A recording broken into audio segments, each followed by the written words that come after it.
Akşamalım lelem yadan bu hatın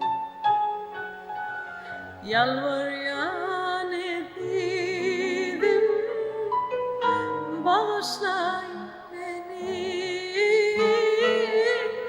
gönlümden gitme yalnız yalvaryan edim bağışlay beni gönlümden gitme yalnız yalvaryan edim bağışlay beni.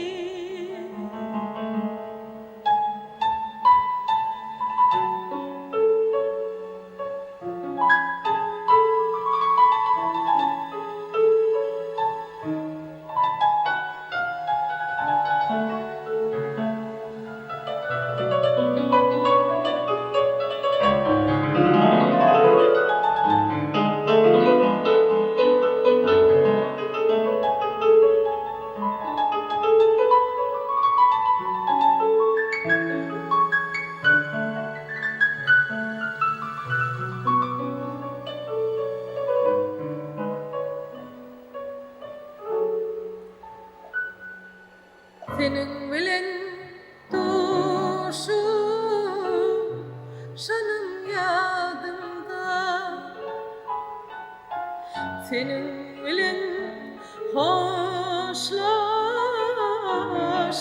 yadımda le le le inni balma le le aygadağımda yalvaryan edim bağışlay beni inni bulma lelem kaygadağımda yalvaryan edim bağışlay beni.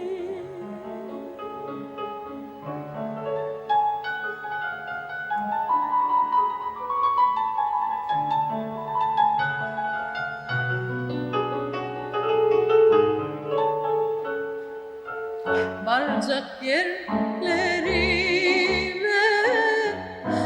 varabilmedim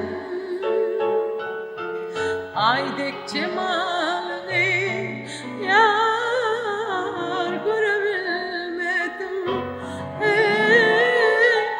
Enin yatağını varabilmedim